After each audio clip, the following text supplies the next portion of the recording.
All right, I think we're live. Woohoo!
Weird, I can hear you, but I can't hear the music playing.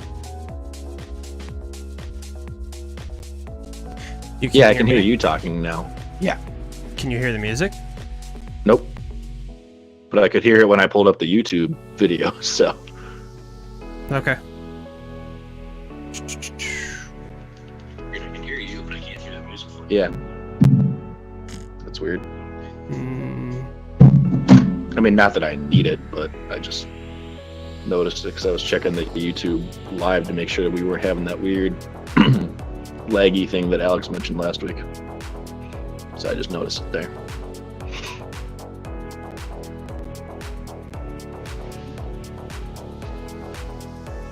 Oh. Should be able to hear it now. Now I can. Yeah, now I can hear it. All right, I got you.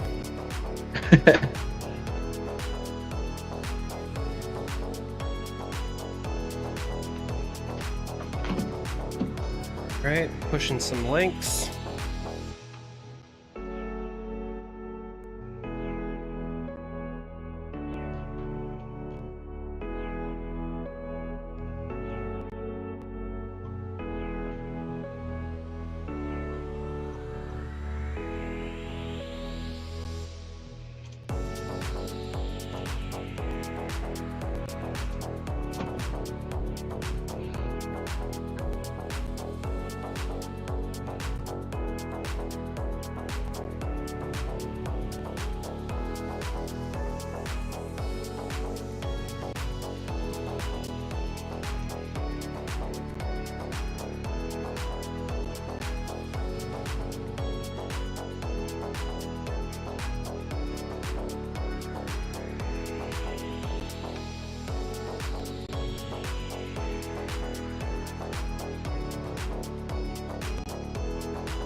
Oh, yikes. You know, we probably should do this now, shouldn't we?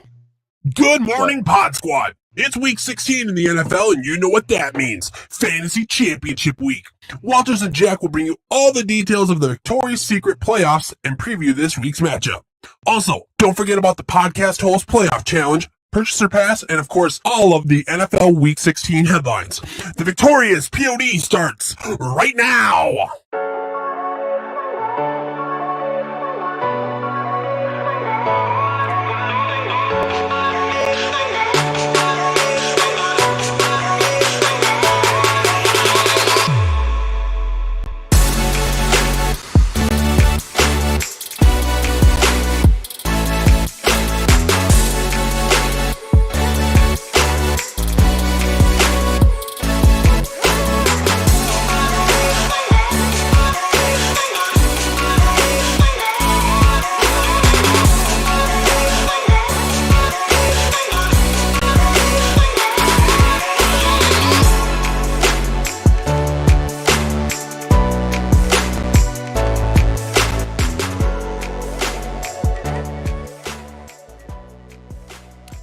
What up, Pod Squad?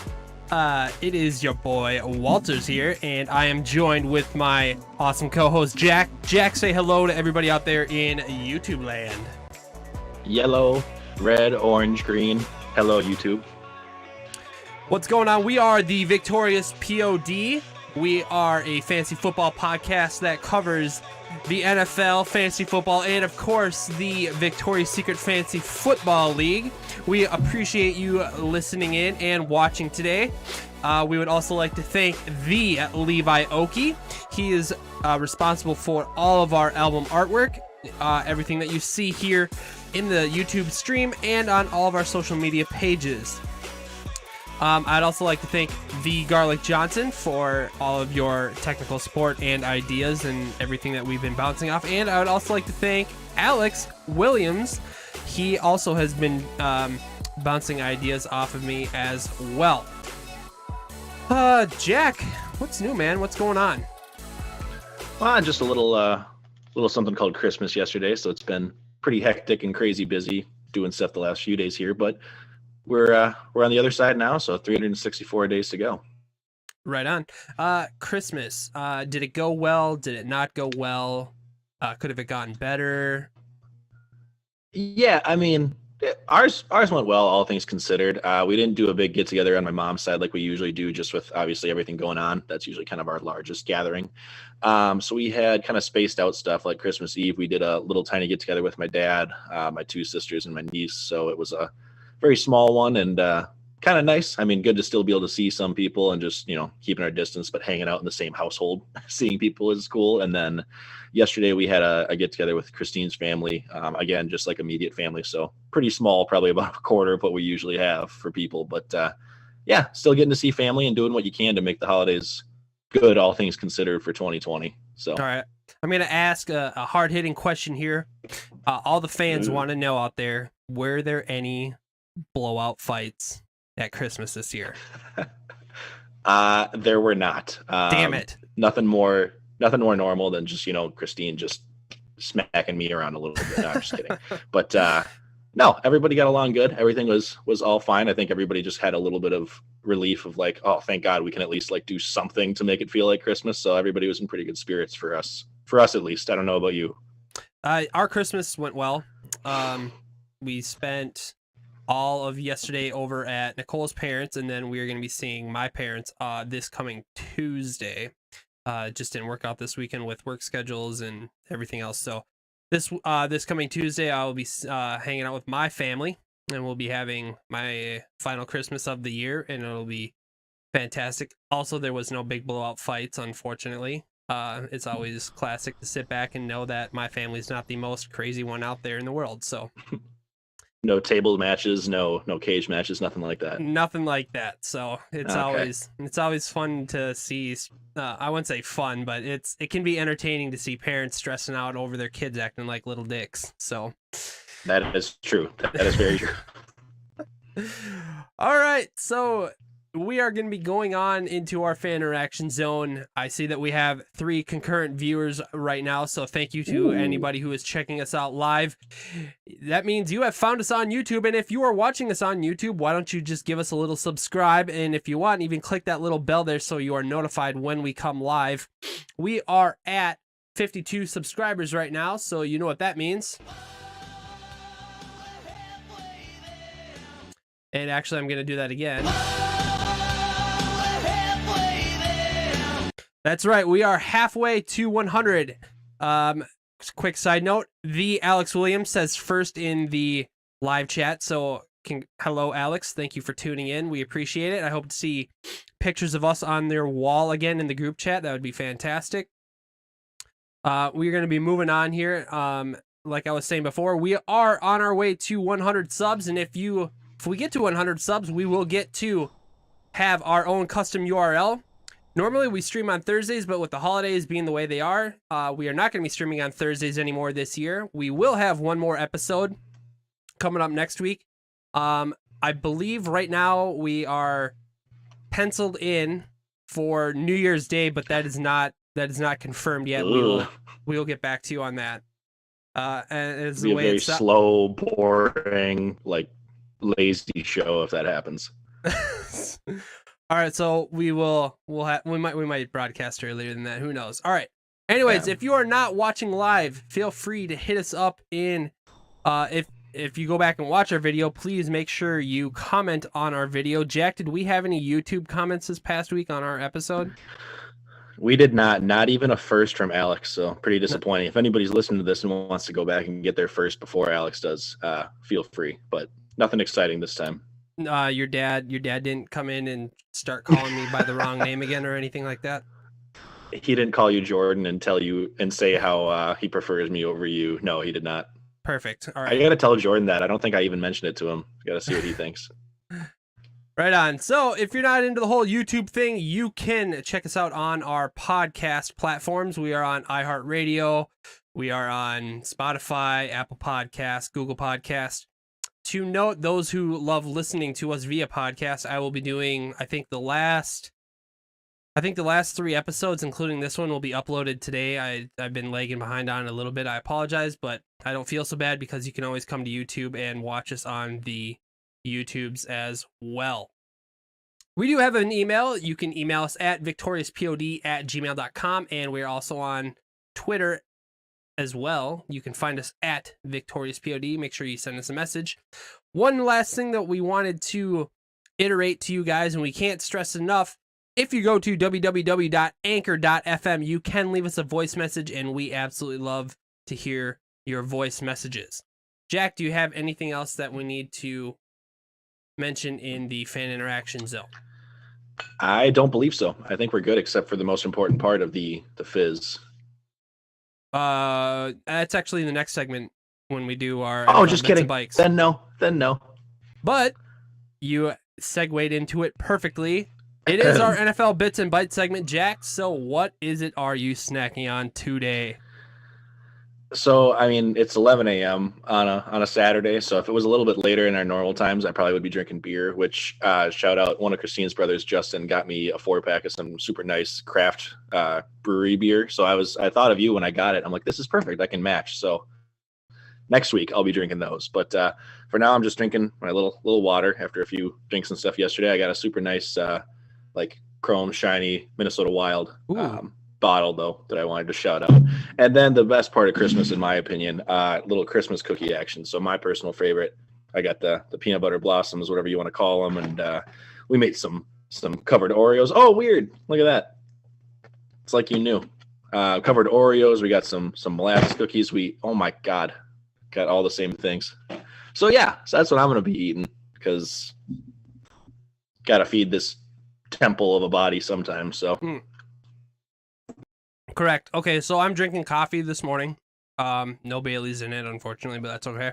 And then, yes, I do have the Christmas cookies that we made up here in our household.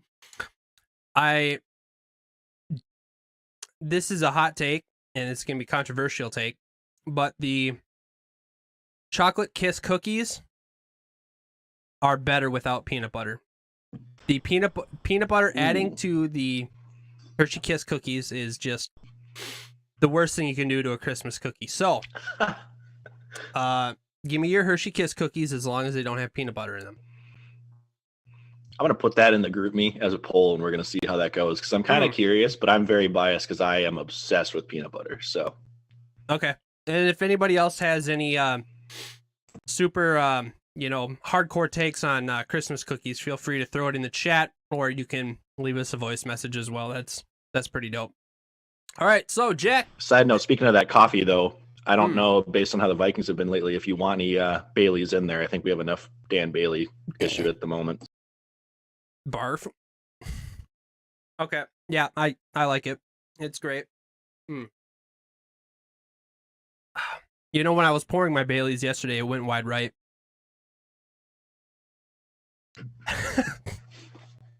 Too soon.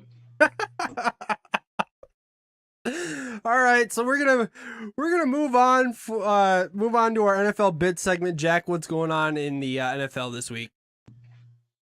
I have a really quick thought, just because you said that with Dan Bailey's going wide right, and everybody remembers the God, what the hell is his name?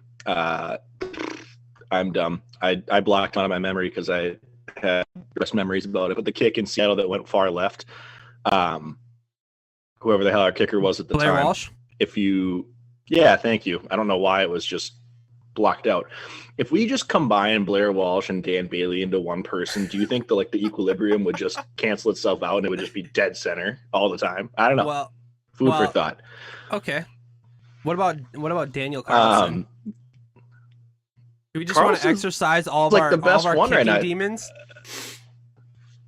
Do we want to bring up 98? I don't know what it is. I don't. You're just making me sad now. I'm going to need to start switching to alcohol. Okay. As for actual football stuff, I didn't really have a ton of crazy stories or anything this week. I mean, the biggest thing for everybody right now is people are just talking playoff push. So where the seedings are at right now. So one side of it, we're talking about really, really good teams. This coming weekend has a lot of implications for what the playoffs are going to look like. We've talked about the Steelers kind of sliding the last few weeks with losing 3 games in a row now. So the Chiefs are the number 1 seed. I believe if they win this game, they have it confirmed because the Steelers couldn't pass them. The Bills and the Steelers are both tied at 11-3. So the Bills are up on the Steelers for the number 2 seed, but basically whoever, has a better record the last 2 games takes it, which could be key playing against that worst wild card team. Cleveland's actually 1 game behind the Steelers right now for the division, which is just insane. I mean, the Steelers, if they lose a 4th game in a row here, I forget who they're playing. Are they playing the Colts now, or do they just? Yeah, I think they're playing the Colts. The Steelers are playing the Colts. So they've got a tough matchup. So I mean, they could easily lose this, and if Cleveland beats the Jets, then Cleveland all of a sudden could be the number 1 division in their division right now and be possibly number 2 or number 3 seed. So that's crazy. Rounding out the AFC side, the Dolphins are tied with the Ravens right now in record, but the Dolphins have the edge, so they have the number 7 seed, which could mean the Ravens would miss the playoffs. Not sure how that'll go. The Dolphins just have to win out the last 2 games for that to happen. But for the MVP to miss the playoffs the next season would be pretty crazy. And then the NFC side, the Packers are the number 1 seed currently, though the Saints did win, so they're right behind them. I believe if the Packers lose one of their 2 games, the Saints can pass them. So we will see what happens here. And then Washington is currently winning their division at 6-8. They're the number 4 seed. So if they win both, they have it locked in. I believe there's a couple of all 3 of the other NFC East teams are still in the hunt, depending how it goes. Even the worst one, the Eagles, haven't been eliminated yet. So we'll see how that ends up being I don't know if I can call it exciting, but a close race. And then lastly, the Rams and the Bucks are both tied at 9-5 for the 5 and 6 seeds. So the only reason that that's really important is I think the Rams are up currently on the Bucks, but whoever wins or whoever stays at 5 versus 6 gets to play the NFC East winner. So, I mean, that's probably the best playoff matchup you could hope for. I mean, Washington is looking better and their defense is scary, but I'd much rather play them than the Bills, for example. So curious to watch those. We'll see how this all shakes out and kind of cover it next week going into the playoffs. As far as games, game of the week to watch, I've got the Colts and the Steelers, which I was just talking about. They're playing 12 o'clock on Sunday. They're 2 top end teams, but the Steelers are skidding pretty bad. So it's kind of can they right the ship? I mean, I think of the Steelers have showed everybody they're not as big of a threat as we would have thought. If anything, I'd probably take the Bills right now over them. But can they get a win or 2 here to have a chance at, a home playoff game or not? And then based on how each of them finishes the last 2 weeks, they could go anywhere from, I think, 2 seed is possible for the Steelers all the way down to 5, 6, 7. And the Colts are kind of right in that same mix. So as far as game of the week to avoid, I would like to pick the Vikings and Saints retroactively because that was painful to watch on Christmas Day. But as far as actual ones to avoid, the Bengals and the Texans are actually the only team or the only 2 teams that are both completely eliminated from the playoffs that are playing each other this week. So it's literally the only game that doesn't matter. Every other one, there's at least one team that's fighting for a playoff spot. So thought that was interesting. As far as other gross teams, though, kind of coming on the opposite side of the playoffs, we've got the Jets, who somehow managed to win a game last week and then gave up the number 1 draft pick spot currently. So the Jaguars actually have the number 1. So we're going to watch and see if the Jaguars turn around and give it right back to them or how that's going to happen. We assume it's going to be a race for Trevor at this point, but we all just kind of had it locked up that he was going to the Jets, and now that might not be a thing. I can't believe it. So yeah, that's what I got. Won. Yikes. All right. Well, we can, I guess if we want to inflict more pain, we can talk about the Minnesota Vikings. Fortunately, I was too busy with Christmas stuff and only caught glimpses of it. But when I did see it, it seemed that Kamara was always in the end zone dancing. So I don't understand exactly what was happening on defense. But if you're curious to know, Minnesota did lose 33-52. I believe I saw a headline that said Mike Zimmer says our defense is bad. Jack, can you confirm? Yeah, they asked him. I guess he had been asked in the beginning, like the preseason or the first couple of weeks of the season. You've had a couple of injuries already. Like, do you envision this being a step back? And like, how are you going to be able to handle it with not having Danielle Hunter and a couple of other key players on that defense? And he was like, you know what? I've never had a bad defense. Like, I don't envision that happening this year. I envision us being able to work around it. And the same reporter brought it back, and she was like, so would you say now that it's a bad defense? And he was like, yeah, it's bad. It's the worst one I've ever had. So he was, I watched like the 1.5 minute clip, and it was kind of rough. It was, I mean, you give up 52 points. Obviously, I'm not saying defend your guys and say you did a good job, but the way he was saying stuff was like, you're not really like backing your players at all. I mean, because they even said you're on your rookie cornerbacks and you have guys that like aren't expected to be starters. So like the reporter is trying to like push it as, are they at least playing up to their potential, and like they just aren't as good as your regular starters would be? And he's just like, no, like we're missing everything, we're doing terribly, like it's pretty rough when you can't even cover a receiver and you leave them wide open. I'm like, Jesus, like I get you're pissed, but maybe back your guys a little bit. Don't throw them under the bus. Like some of it's play calling, some of it's scheme, some of it's development too. So I don't know, my 2 cents. Right on. We have a 3-game losing streak going on right now. The Bears, Bucks, and the Saints. So we are officially done. There is no way that we're ever going to make the playoffs. So there is that. Kamara, he tied the NFL record with 6 touchdowns. 6 touchdowns. Jesus. All rushing too, I believe. I knew he had at least 4, but I didn't know he had 6. Jeez. Oh, it just kept coming. It was painful. He should have had 7. Are the Saints as good as they look, or did they just beat up against a bad defense? I mean, I definitely think they're good. I don't think that there's really a strong number 1 front runner in the NFC this year, whereas like I feel like the Chiefs are kind of the lock in the AFC. So I mean, the Saints are as good as anybody. I would put them right up there with the Packers, and then nobody else seems like a bigger threat. So their defense is decent. Kamara's electric, and everything except quarterbacks seems pretty high end. I mean, Breeze wasn't good yesterday, but he was good enough to get it done. So, okay. How do you feel about their coaching tree there down at the New Orleans? I hate him so much. I don't know about the rest of the tree, but when like the entire trunk of the tree itself is just a POS, cancerous SOB, other acronyms I can say because I can't say the real words here. I'm not a fan of Sean Payton. I know Jordan feels the same way. I'm sure most Minnesota fans feel the same way. I think he's just not a good dude. I mean, there was he didn't know anything about it, but the Bounty Gate thing happening under his nose, I believe he knew very well about it. Like that whole thing happened. There was I believe it was the Case Keenum to Diggs game, the Diggs sideline touchdown, where he was doing the skull chant on the sideline during the game at the fans. It's just like you're a coach. Like, this is what I expect from like diva wide receivers and like asshole players kind of thing. Like, you're the coach. You should have a little bit more class kind of stuff. Like, that's just, I loved when we beat him because of that. And then he was whining and complaining last year when we beat him in the playoffs, saying how bad of a push off it was with Rudolph. And it's just like, come on, like that's not the stuff that the coach should do. Last night after the game, he was doing like the gritty in the locker room, which like I get you're having fun with your players, but you're doing it clearly as like a slap, with that being Jefferson's thing. He just bothers me. He's just like not a good person, like down to your core. So yeah, that's how I feel. Okay, right on. Let's talk a little bit about the Vikings offense, more specifically Kirk Cousins. How did you think his day went yesterday? I mean, I think it was solid, all things considered. Obviously, your stats are going to be a little inflated when the other team's putting up 52 points. So he had some garbage time where he was throwing. He did have 282 yards and 2 touchdowns, both I think to Irv Smith, which are pretty nice play fakes and then reads over to him. No picks, which is surprising. Usually I feel like some people expect it from Kirk often, but also like in garbage time, you tend to force it a little bit more and you're just trying to make something happen. So it was surprising that he didn't turn the ball over. So that's nice.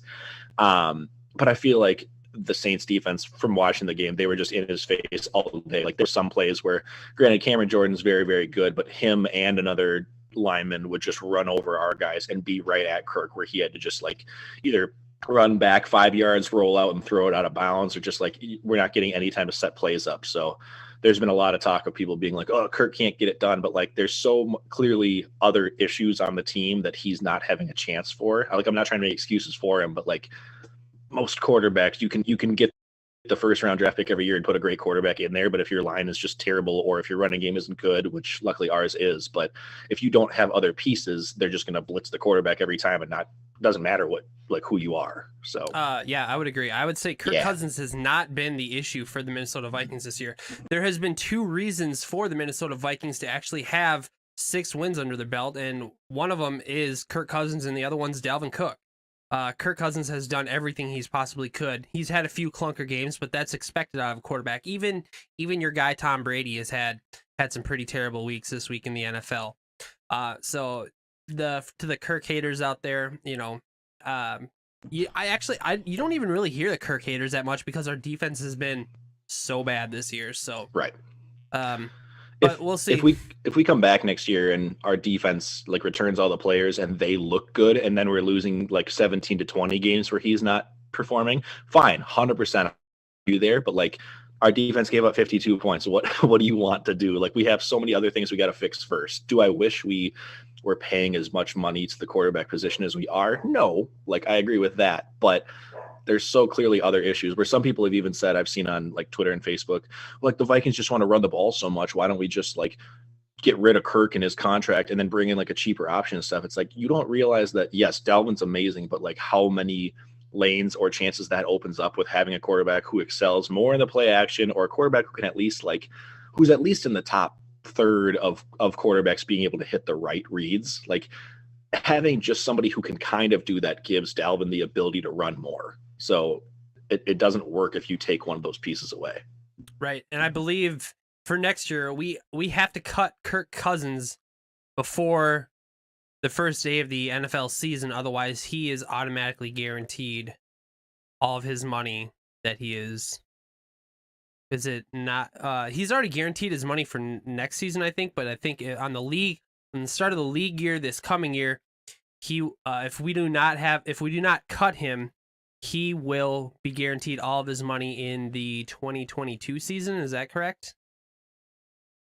Yeah, it's something like that. I think it's more for the 22, like you said, because next year I think is the last year of his initial 3-year deal when he signed coming here. But yeah, and I don't see us cutting him. I mean, barring some other team trading him from us, like I assume he's going to be here next year, because no other option you're going to get is going to be a better option than Correct. him, and I just don't think it's going to work out where we can get rid of him and also trade for a great option in the meantime. Like it's just, I think you're going with him at least next year and then kind of seeing what you got, and then maybe at that point you get out of it a year early. But like I'm pretty confident he's going to be our guy next year. So if we cut him before the league starts this year, we're gonna have a lot of dead cap space. So there's no reason to cut Kirk Cousins right now. The only way we're not going to be playing with Kirk Cousins is if we trade him. So, all right, enough Kirk Cousins talk. I want to give a little update in the live chat. Alex Williams says, as a peanut butter allergic person,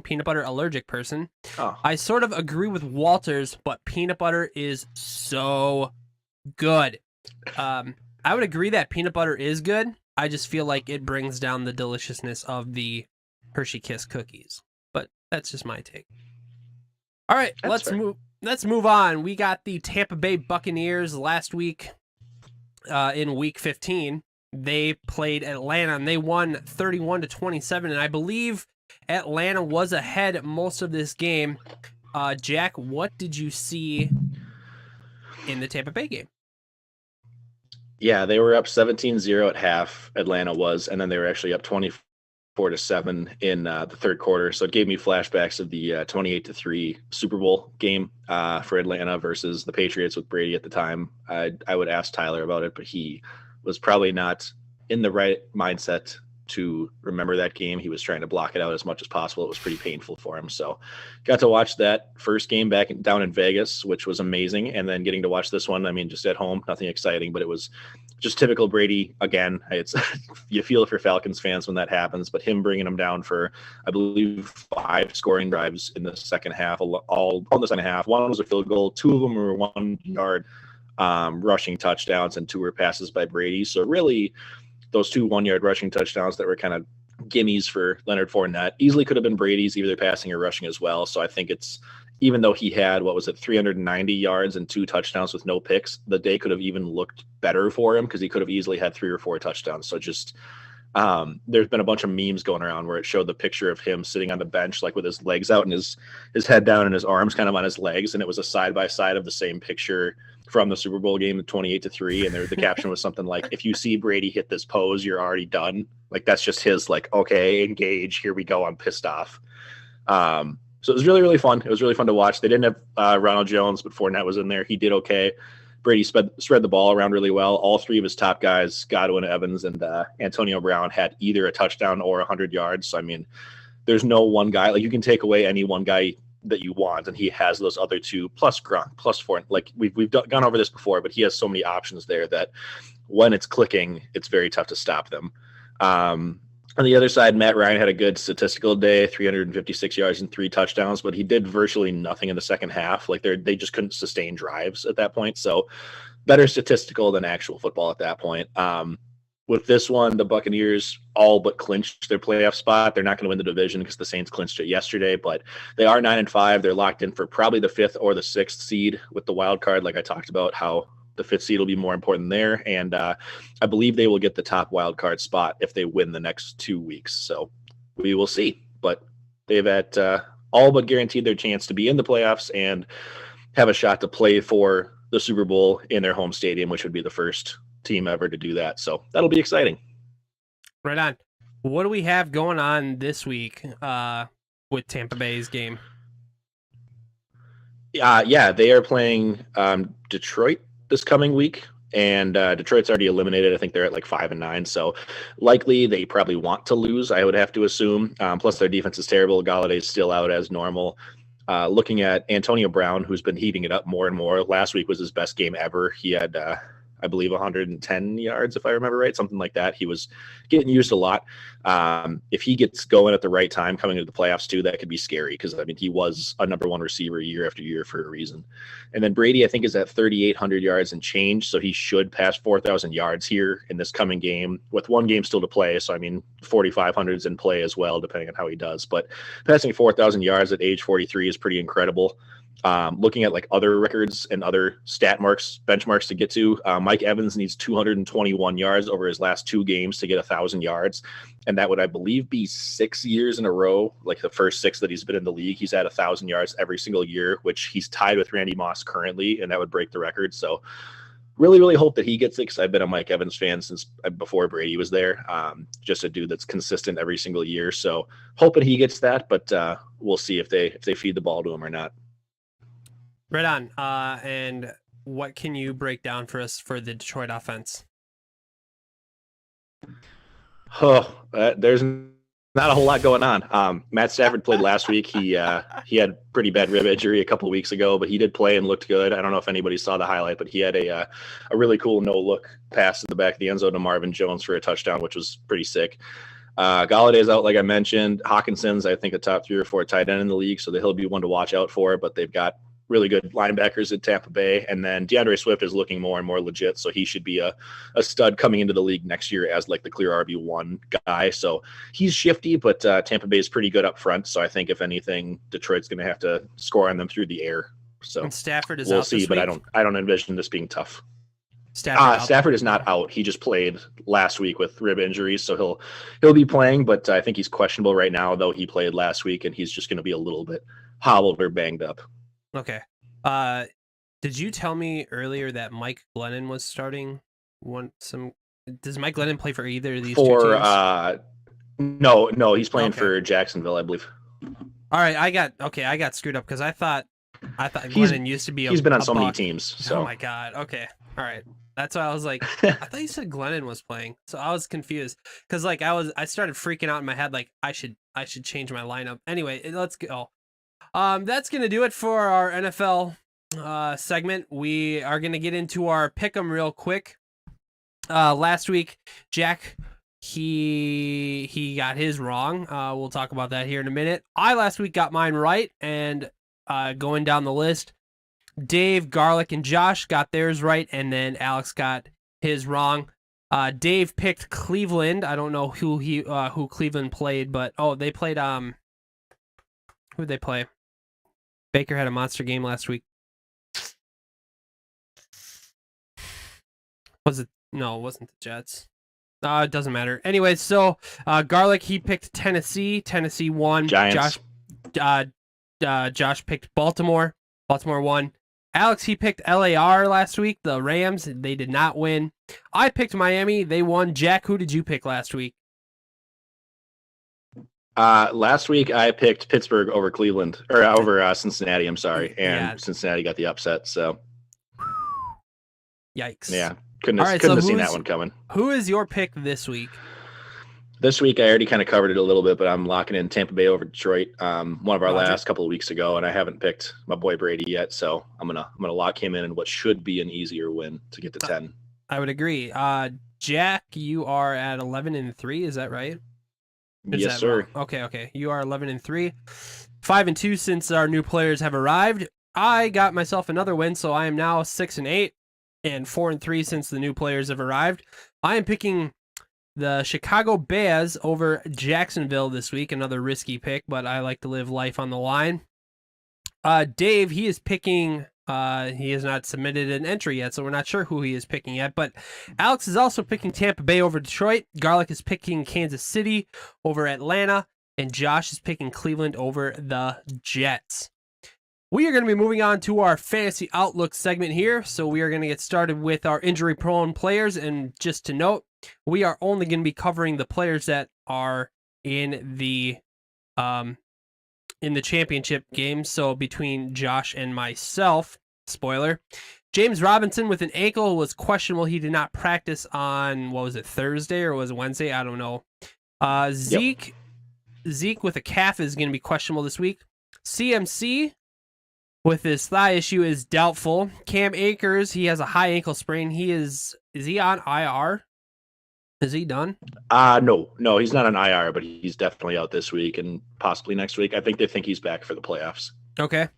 Julio Jones, he's got a hamstring. He is not going to be participating. And then Mike Gesicki, he has a pinky toe, and that's questionable. Tyler has Julio, doesn't he? Yes, he okay, does. so we covered the injuries in the third place game as well. So that's my championship bad in third as well. Okay. All right, that'll do it for our injury prone segment. Let's move on to the Tater Tot hot take.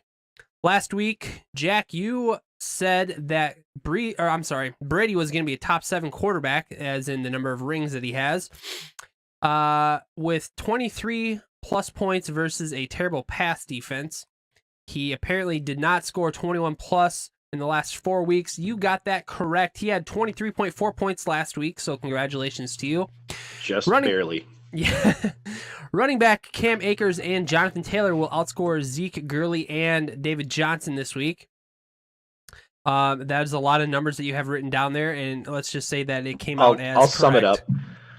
correct. Cam Akers got hurt early on, but Jonathan Taylor had 15.5. So combined, they had 21.7. I cut a break because Zeke last minute basically didn't play, and Gurley had 1.4. David Johnson was the only one that did anything with 13.3, but they ended up combined. The three guys got 14.7 versus my 21.7. So Zeke playing probably wouldn't have gotten a lot, but it would have been a little closer. So I lucked out there. Right on. And then your final Tater Tot hot take last week was that the wide receiver Brandon Ayuk out of San Francisco is a wide receiver 1 and pushes for his highest score of all season. You got that correct. He was wide receiver 11, which in our league, that is a wide receiver 1 on the week. And he was 2 points behind his top score. So nice pull, Jack. Jack, what do you have lined up this week for your Tater Tot hot take? It took me 15 whole weeks in the season, but I finally got my 3 for 3. So did a little easier cherry picking. For this week, to keep it going, for my quarterback pick, I said Baker Mayfield, who is QB 18 on the year, but he's been lighting it up the last couple of weeks at least, is going to outscore Russell Wilson, who's the QB 5 on the year, but has kind of inverted the exact same way that Baker's been increasing. He's kind of been rougher.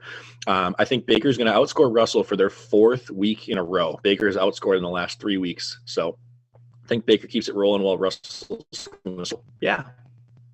What's up? I just want to train wreck your tater tot hot take for just a second. Oh. And it's semi related to what you're talking about. All right. My brother-in-law, 2 days ago, he's playing in his championship matchup, and he has Ryan Tannehill as his quarterback, but he was able to pick up Baker Mayfield off of waivers. Does he start Baker Mayfield or Ryan Tannehill this week? I know that you have Baker, your hot tater tot hot take, as Baker outscoring Russell Wilson for the 4th week in a row, but does Baker Mayfield outscore Ryan Tannehill this week? Ooh, that's really tough. I feel like Baker, this is weird to say about him, but has a higher floor this week because he's playing the Jets. Tannehill's playing the Packers, which like I envision. See, like normally I pick whoever's playing against the Packers because I expect them to score a lot, and then the other team has to play catch up. Tennessee does have a bad defense, but I feel like they could keep up with the Packers. Where like maybe it's like a running game, so I could see that game going quicker. Like Derrick Henry and Aaron Jones having the ball, the game could just be over in like 2.5 hours. So I know Tannehill's been good. I don't know how he's been the last couple of weeks looking at it. Like he had 37 last week. So I mean he's also solid. I feel like this is one of those where like if you're in the championship, you got to look at like what your projections are, where if you're expected for the game to be close, you got to go for the higher floor guy of Baker, just because I think he's going to be safe for 20 points against the Jets. But if you're like down by, I don't know, 15, 20 points, then maybe you take the higher upside swing. I don't know. This is tough. It's a good position to have because you got 2 good options. With you saying that, he had to play against Alvin Kamara yesterday. Then I feel like I'd go Tannehill because I mean, like Baker, I think should do well, and obviously he's put up 30 points one of the last couple of weeks. But like they also could be up by so much they just run the ball with Hunt and Chubb in the second half. So I'd probably go Tannehill, I guess. Yeah. I told him Baker, and I think he decided on Baker as well. He sometimes pays attention to this pod, so if he goes back and watches it, he's just gonna be even more confused. But that's all right. So, I feel like it's a horse apiece. You're picking like 2 very similar, decent options this week. So that's what I told him. I said they're both good plays. I think I said the same exact thing as you, is that Baker has a better floor than what Ryan Tannehill does, but each team has phenomenal running backs, and each team could just run the ball all the second half. So it's hard to say. So, all right, well, let's get back into Tater Tot hot take number 2 at your running back position. What do you got for your running back position? Yeah, running back. Myles Gaskin is coming back off the COVID list. He's been out for a few weeks now. I'm expecting that, assuming he does indeed fully come back and he's like starting, not snap count, anything weird like that, then I think he'll be a top 15 running back this week versus the Raiders. Gaskin was looking pretty good. He was, a borderline RB1 when he was playing at the beginning of the year, and the Raiders are pretty rough against running backs. So I expect him or whoever does start for the Dolphins to have a pretty good game.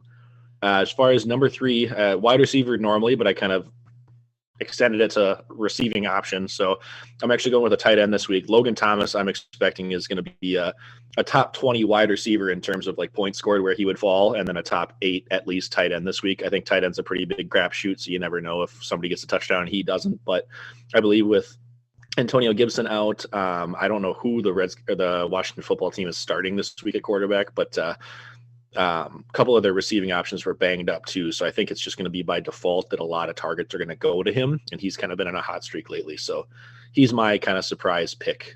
So it's not just all easy, obvious options. Okay. Sounds good. We are going to be moving on to one of our favorite segments here on the Victorious Pod, and that is Purchase or Pass.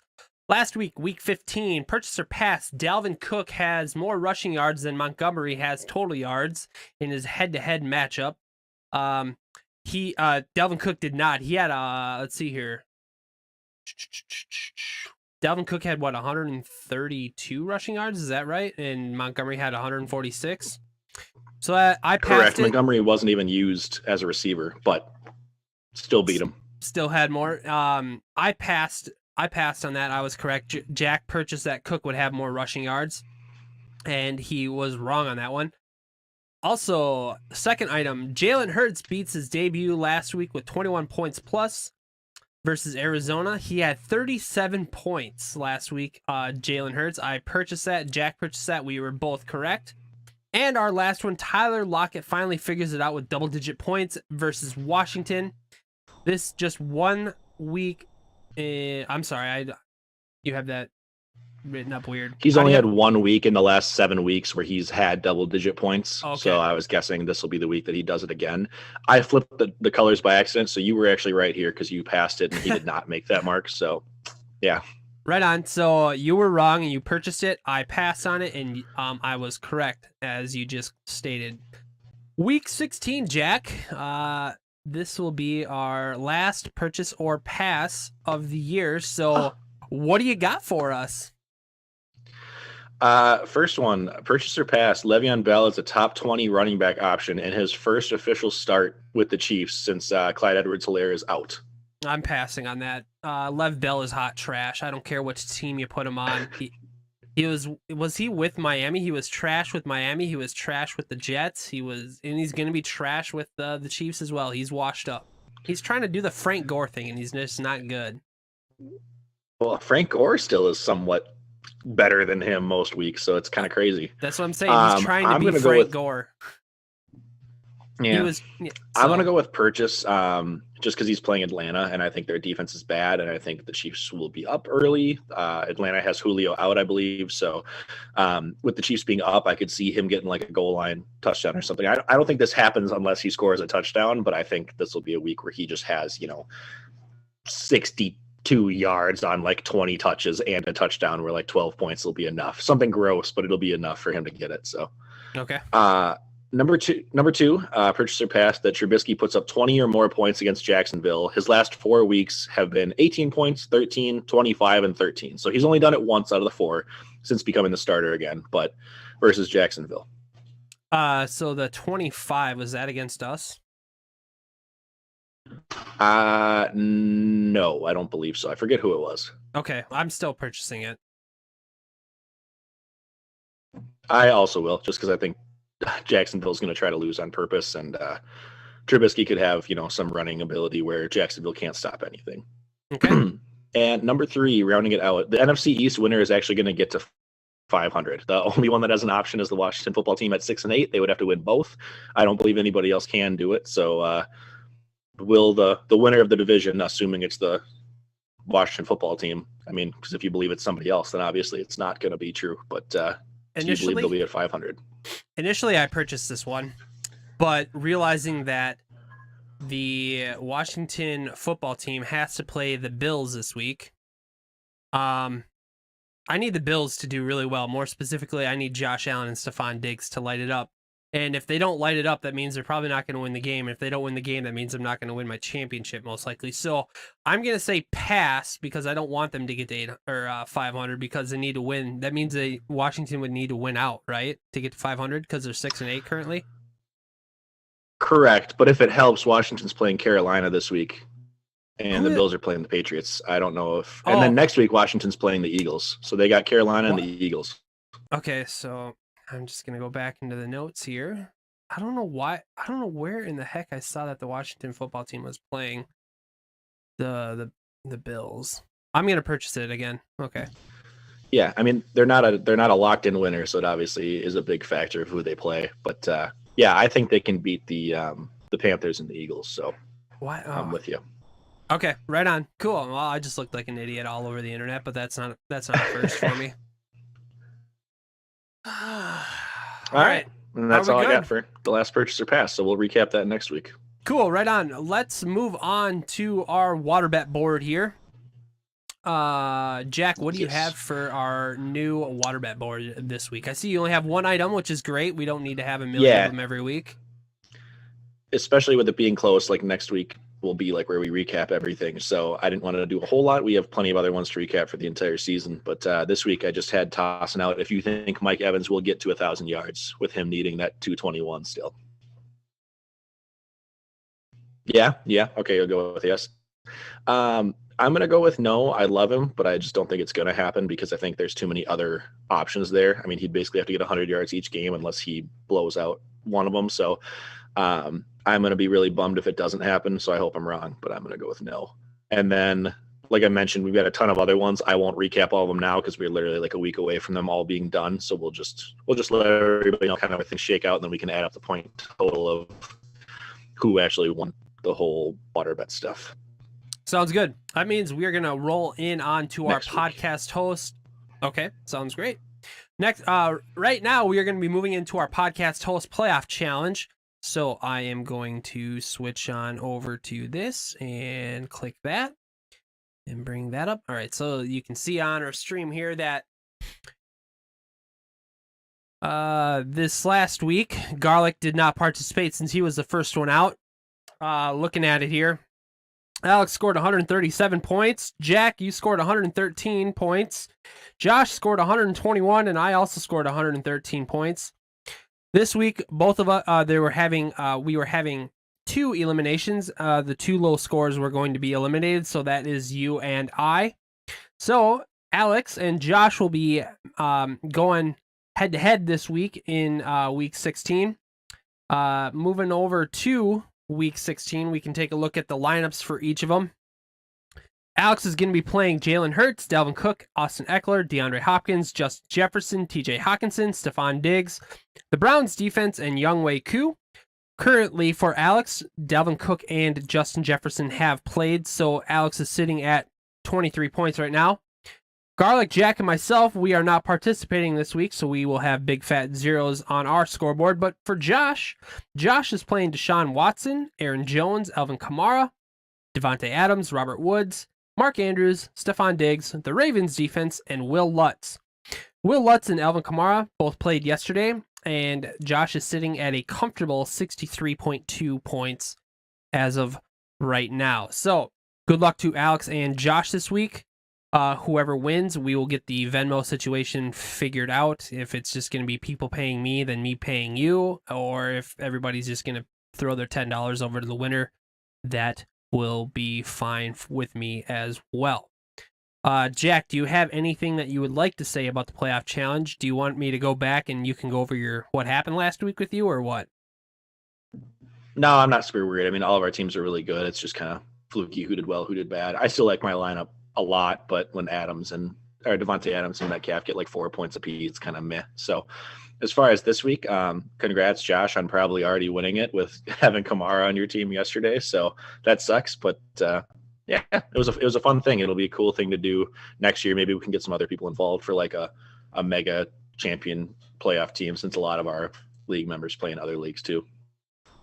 Yep. That, speaking of which, I have been mulling around the idea of what is it that the Victorious POD can do to be able to get their fans more involved in the podcast. And I look at what Josh and Garlic are doing over there in the Hidden Oaks Overdose universe, and they have their Fave 5, which that is definitely money when it comes to fan interaction. And I'm not saying that we're going to be doing like a Fave 5 list, but we should be thinking about what is it that we can do. Oh, I'm sorry. They also have their podcast play along challenge as well, which is the daily fantasy football over at what is it? FanDuel. They're doing the FanDuel thing. So as long as we can come up with something like that, not necessarily the FanDuel stuff, but just come up with something that we can involve our listeners, I think it'd be a lot of fun for next season. So that's something that I've been thinking about a lot. So, but yeah, I like it. So we can move on to our Victorious Secret matchups. We're gonna dive right into it. Last week, let's go into our matchups here. I want to swing this over to this and that. Last week, we had Tyler versus Josh, 101.5 to Josh's 117.3. Tyler drops 100, but he falls because Josh just had a crazy day. Patrick Mahomes had 25.8 points. J.K. Dobbins had 14.1. James Robinson had 11.3. DeAndre Hopkins, 21 points. Brandon Ayuk had 13.3 points, and Deontay Johnson in his flex had 11.9 points. Over on Tyler's side of the ball, Russell Wilson had a struggle. He had 12 points. Dalvin Cook had a monster day at 21.9 points. Noah Fant had 12.8, and DeAndre Swift in his flex had 18.2, and his kicker Rodrigo Blankenship had 11 points. Tyler, you had a solid outing. You had a solid season. I know a lot of us were scared of your team going into the playoffs, as we should be. Better luck next year. Josh, we'll see you in the championship. Moving on here, I'm just going to pull up that, and we're going to slide this over. All right. I'm sorry, Jack, we're going to slow down just 1 second. We'll go back. Is there anything that you noticed in Tyler and Josh's matchup? I mean, you covered most of it. I think the biggest things for me were on Tyler's side, just like the letdowns of Russell only getting 12. I mean, your quarterback getting 12 any given week sucks, but in the semifinals, when it's a guy who's led you to this point, is pretty brutal, tough to come back from. And then his wide receivers, I've said this a lot all year, but I mean, they just have been non-existent basically. I mean, each of them had 5 points or under 5 points. So like your highs are really high. Like your top end guys could blow up some weeks and you had really big ceilings, but I just don't think the rest of the team always carried you. Josh's team felt like a lot more like consistent top to bottom. I feel like it was a better team at all, like not at every position, but like overall the entire team looking at it was just better. So the big question was just going to be if Tyler's team exploded in the right week, and in the playoffs it's tough to predict. So yeah, I think it makes more sense that Josh won, but I mean, these two teams were basically 1 and 2 for most of the year, and then still were top end in the playoffs. So good matchup. Glad that nobody in either of the matchups put up like a 70 or something gross. So all 4 teams were definitely solid. But yeah, that's it. Moving on from the semi here. Okay, and the other semifinals matchup that we had was me versus Ben. Let's see here. Let's scroll down here in the notes just a little bit. I beat Ben 127.2 to Ben's 98.6. Over on Ben's side of the ball, Deshaun Watson had a nice day at 23.4 points. Nick Chubb had 12.6. Aaron Jones had a monster game at 21.8. A.J. Brown had 10.4. Justin Jefferson had 10.4.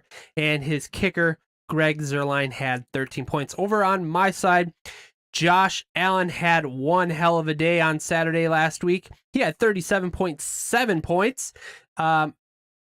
Melvin Gordon also had a day last week. He had 20.1 points. Robert Woods had 15.6. Stephon Diggs had 14.7. Travis Kelce had 14.8. Just monster numbers by my team. Jack, I know I was texting with you back and forth on Saturday last week during that Bills-Denver game, and I was having so much fun, but I wasn't necessarily comfortable yet, but I was encouraged by what happened in the Saturday games last week. Jack, what did you see in this matchup? Yeah, it was pretty fun. I mean, your team has been very ride or die based on the Josh Allen, Stephon Diggs stack. I think like week 2 or 3 in the beginning of the year, I was like, you need to start playing both of them together because they're just lighting it up. And like, if they have a good game, that's it. Like, it doesn't matter what the other side does. So seeing that and seeing Josh Allen dominate and then just throwing it to Diggs on every other play, it felt like was a really good start for you. Fun fact, looking at the 2 playoff rounds so far, you've scored exactly 127 in each round. So consistency, and also like that's a really, really high number to do. So I think if you score 127 in the championship against Josh, I am 100% confident you win. It's just whether you keep it up. Both my and your picks, actually, when we asked each other before the playoffs started, like, hey, pick one team to win it all. Who do you think? I picked Tyler and you picked Ben. And ironically, those were the 2 teams that lost in the semis this week. So crazy. We didn't see that coming in the beginning of the playoffs, but it's cool kind of just, how the playoffs can go sometimes. I did actually predict Josh way back when we guessed before the season started who we thought would be in the championship games. I predicted Josh to be in the championship game, but lose to Foster, I believe. So I had Josh right, at least in the playoffs. We'll see if you can prove me wrong by actually winning the game instead versus a different opponent. Let's see. Josh Allen, like I talked about, 37.6 points. I mean, what can you do? Melvin Gordon getting a surprise 20 points, which was crazy also. And then Kelce, Robert Woods, and Stephon Diggs all having 14.5 or more. I mean, it was very, very consistent across the board. There wasn't a lot you could do if you were Ben's team. That being said, His running backs both were really great. Nick Chubb and Aaron Jones have been awesome all year. They combined for 34.5, but the rest of his team really didn't do enough to compete. His three wide receivers are all pretty elite, like A.J. Brown, DK Metcalf, and Justin Jefferson. I think pretty much any of us would take that wide receiver core in a fantasy redraft league, but they combined for 25 points basically, which was like an 8.5 point average. So just not what you're hoping for from your star guys. I think I like his team the most of anybody just looking at the players, but on a given week, who knows who's going to score. Yeah, and then just Walters continuing on despite having no CMC. You barely squeaked into the playoffs at the number 6 seed, and now you've beaten 2 top-end teams without him. So pretty crazy. We'll get into it a little bit more in the championship preview, but it's going to be exciting. Right on. This is going to be a general overview of the playoff bracket and how it's gone so far. You can see in the first round, Ben had the bye. Tyler beat Ryan. I beat Foster, and Josh had the other bye. In the semis, I beat Ben. Josh beat Tyler, and now it is Josh versus myself. And Josh, as of right now, has a 10-point lead since he had Will Lutz going yesterday. And we can get right into that right now. Actually, first off, we're probably going to do the third place matchup. Yes, we are. We're going to do the third place matchup between Ben and Tyler real quick, if you can see it on your screen there, Jack, as he's talking with his wonderful wife. I will start off with Tyler is, unfortunately, he is the underdog in this matchup against Ben. Over on Ben's side of the ball, you can see that ESPN has given the favorable matchup to Deshaun Watson, Aaron Jones, A.J. Brown, DK Metcalf, Mike Gesicki, and then over on Tyler's side, Dalvin Cook and Chris Carson, and that's pretty much it for the favorites on that ESPN has claimed. Tyler is projected 99.4 points. Ben is projected 106.7. Since there was games that were played yesterday, Dalvin Cook has had 14.5 points yesterday, so Tyler is currently sitting at 14.5 points. And then Ben played Justin Jefferson, who got 8.5 points yesterday. Jack, is there anything that you're seeing in this matchup that intrigues you? Yeah, this was covering the semifinals where I said this would be like the most fun matchup that I would have preferred, having you and Josh both win. So Josh being the team that was number 1 most of the year versus you talking about getting in the playoffs at the last second. You're both projected exactly at 104 at the moment, which is crazy. So nice that it's going to be competitive. We're talking about the third place game first. Oh, I'm sorry. Talking about the third place game. Looking at it, I got to think that Ben's team probably has the advantage just because, like I said, I think his team had a down week, but they are better at most positions. I think Cook is the only dominant one for Tyler over Chubb, but even that is pretty close. And I think everybody else, like receivers wise, Tyler's receivers are so rough while Ben's receivers are probably top in the league that it's just such a big gap. Baker could be interesting for Tyler. I think it's cool that he's starting him over Russell Wilson, and Chris Carson is going to be a toss-up, but against the Los Angeles Rams, that's a tough defense. So I don't know what to expect. I think Tyler's team is probably going to have another slightly down one, but I don't think that either of them care too much about winning third at this point. So that's kind of how I'm thinking. Okay. And now what you've all been waiting for, everybody. It is the championship matchup, me versus Josh. We are both projected at 104, but before the games started yesterday, Josh was locked in at a projection of 102.2 to my 104.1, so I do have the slight advantage over Josh when it comes to points. But if you look at the favorable matchups when we're going head-to-head, Patrick Mahomes was given the check mark by ESPN, along with J.K. Dobbins, James Robinson, DeAndre Hopkins, and Deontay Johnson. Over on my side, Stephon Diggs and Travis Kelce were given the all-coveted green check mark by the ESPN overlords themselves. Jack, what do you see going into this game? Yeah, I said the same thing before seeing these check marks, just that I do slightly like Josh at a lot more of the positions. I don't think it's by much. I mean, like you see the projections wise, Mahomes is 2 points above Josh Allen, but Josh has that rushing ability where you don't really know. Mahomes going against Atlanta is scary for you because they have a really bad defense, but New England normally has a good defense, but I mean, they could be playing to lose at this point since they're out of the playoffs. So interesting there. Mike Davis, obviously you'd prefer to have CMC at this point, but he's still been good. So I think it's a coin flip with J.K. Dobbins, whether he gets the goal line work or gets the touchdown or not. So Davis could easily outscore him. James Robinson's the big question mark for Josh because he's questionable to play right now. So if he's missing him and Zeke, I believe, who's also questionable to play, that's really going to hurt because I don't know who he's starting instead. Melvin Gordon, I don't expect him getting 20 points again for you like last week, but you never know. And then wide receivers wise, I think it's going to be really interesting. I love Diggs. I love obviously DeAndre Hopkins and then Brandon Ayuk. I've picked a couple of times who's been lights out. The fact that Josh picked up George Kittle like weeks ago when it was reported he might be back for the end of the season. He's now coming back literally just for the championship week. So you had the big edge with Kelsey at tight end versus everybody else who's a crapshoot. But now I think that evens the score a little bit more for him. Looking at flex wise, I actually do prefer Antonio Brown way over Deontay Johnson. I think Brown's coming on at the right time with Brady, and I think he's going to look his way a lot. Defense and kicker are kind of a toss up. I like your options more this week, but who really knows? Yeah, overall, I mean, it's going to be really close. It looks like the projections are picking Josh more, maybe as more of the safer team, but you also put up 127 each week with this exact same squad, so it's not like it's easy to pick against you. I mentioned this last week, but now with you being in the championship, Josh was the 2 seed, I believe. So you already beat the number 1 in Ben and the number 3 in Tyler. So you would have a chance to beat the number 1, 2, and 3 seed in the same playoff run, which is pretty crazy.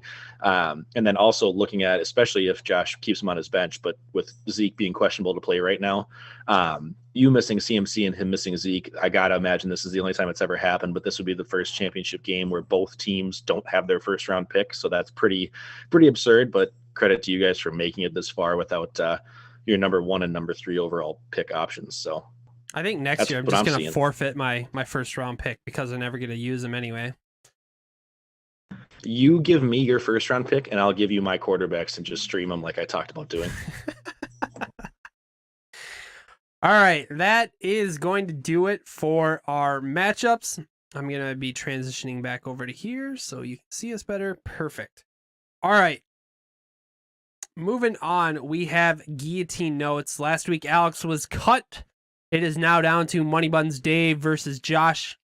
Jack, your pick of Alex winning everything went down the window. I still have Money Buns. If you want to pick Josh, that's fair, but I feel like that's cheating since he has Alvin Kamara, who just scored a zillion points in guillotine. Dave either way. Yeah, I am too. Absolutely.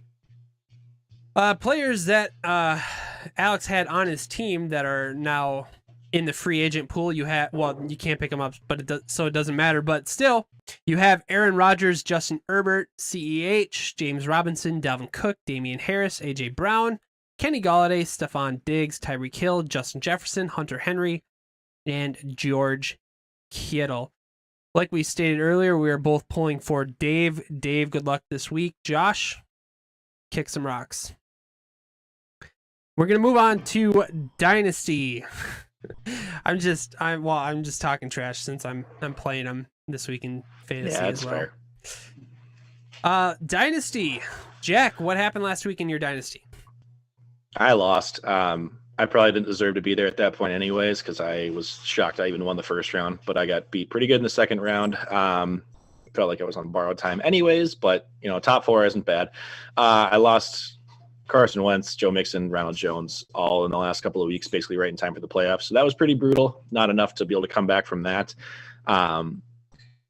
Looking at this, I'll now either get the 9th or 10th draft pick overall. I don't know how it works, dude. Like, is it based off of, Alex and I are in the 3rd place game. So is it based off of who scored less points in the previous round? Is it based off of who actually wins the 3rd place game? I don't know how the draft seeding works. I'm assuming it's however you place in the end. Like the teams that don't make the playoffs, I'm pretty sure they're locked in. They're locked in, and then however the top 6 finish in the playoff side of the bracket is how the last 6 picks are going to go in the first round then. So, well then, good luck, Alex. I hope you beat me because I'd rather have 9 than 10. So. That's what I'm looking at. Plus, I get Foster's pick. I think it's the 7th pick. So 7 and 9 or 10 isn't bad. I can rebuild with some of that. Right on. Over on my side, I did beat Alex last week. So I am going into my second ship on the season. So I am playing Andrew Falk. I am an underdog by 12 points, and I am not feeling great about it. I mean, I've dominated all year. I don't even, and I humble brag for this guy, I don't even remember when my last loss in our dynasty league was, to be honest with you. This guy. Was it you? Just saying. It was me, yeah. What week was that? Do you remember? And then like 8 or something. Like I think that was when I was still in first, and then you went on the winning streak and I lost a bunch in a row. And yeah, so that's why you need to win, because then I feel better. I'm like, well, if I beat him, then I'm doing good. Right on. Good luck to Andrew Falk this week in the Deflate These Balls championship game. Which one would you rather win more? Victoria's Secret. Okay, I figured. I just had to ask. This is my 4th time going to the championship. I gotta take home that hardware. That's fair. All right. Moving on from that. We're gonna move into our Hood DFS play along. Top 5 in the Hood DFS is we have Responsibilities at 1,894.1 points. Vinegar Strokes at 1,889.1 points. Alex Williams with 1,861.3 points. I'm sorry, 0.4 points. And then we have Jack sitting in 4th, right? Because I'm sure Skybusters is that's still not correct. Oh, that's right. Yeah. So Jack, you are sitting in 4th place at 1,843.7 points. And then yours truly, Mr. Jalters, is sitting in 5th place at 1,815.4 points. Jack, do you think we have a shot at, well, I don't know if I have a shot. I'm pretty sure I'm out, unless I score 160 plus both of these weeks and the top 4 don't score 100, but I'm looking on the outward. I'm looking out, looking in. I'm on the outside looking in. That's the way I wanted to say it. There you go. Jack, how are you feeling in the DFS play along? Not great. I mean, I had a pretty rough week last week, so I was in top 3 and like within 30, and I think I dropped down by a bit, so that sucks. I'm probably out of it, but I mean, I think I'd have to score 60 to 80 points over the other guys. I mean, we do have 2 weeks, so all it takes is one. Somebody else could drop down and be like the 18th point scorer that week, but they've been consistent. I feel like I've been chasing them even when I've had good weeks all along. So at this point, if I can crack the top 3, I'll be happy. But yeah, probably not. If I can beat if I can be ahead of you and Alex and like all the other people of like our group, that'll make me happy. And if I lose to people that I don't really know, it is what it is. Yeah, it's nice to see that me, you, and Al are right there up at the top of the leaderboard. So it's always nice to know. Do you have anybody that you would do you have any thoughts on players this week that you'd play in the DFS?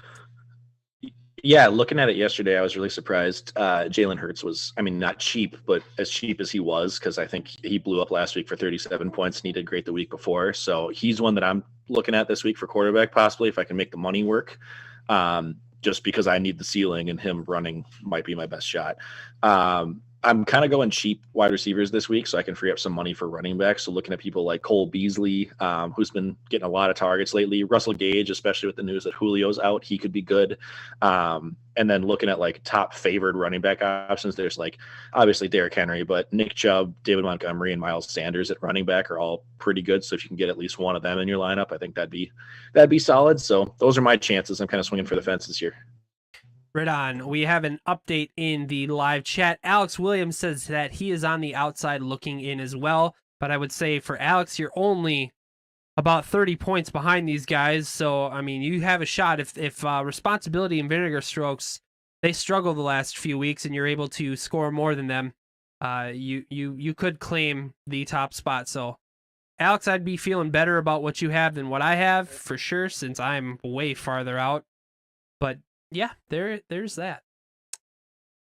Jack, I don't think oh, I'm sorry. I do have one more question for you. How are your other teams doing in the playoffs? Oh yeah. I had 4 teams in the playoffs still alive coming into this week. 2 of them I lost in the semifinals, so they are out, including the Dynasty League. But the other 2 I am alive in. One, it's going to be a week 16 plus week 17 matchup, so I won't even know if I won yet until after next week. But have a pretty good idea. And then the other one, I am in my work league championship, but he has Kamara, so I'm probably out. Okay, right on. I don't think I really have anything else for our podcast. That's all I got. Right on. So we'll just do Sweet. this. I just wanted to say thank you, everybody, for listening to our show. We will have a show next week. On what day it's going to be, we are not exactly sure yet, but we will try and get her done to let you know who is the champion in the Victoria's Secret Fantasy Football League and the Deflate These Balls. Everybody, please subscribe to us on YouTube. Go to www.anchor.fm/thevictoriouspod to leave us a voice message, and just reach out to us any way you can, either via Twitter, email, whatever works. So thank you, everybody. Thank you, Jack, for putting together our notes. We hope you had a great holiday weekend, and Jack, I'm glad you had a fantastic Christmas. Send us off, Jack. Excited for one final week. We got one more to go for everybody who's still alive in playoffs. So it's been a fun season. Thank God we made it this far, and looking forward for some off-season changes. In the meantime, go watch some football this weekend. The Buccaneers are playing right now. Brady's already got 150 yards and 2 touchdowns in the first quarter, so it's going to be a good day. Peace out. Bye.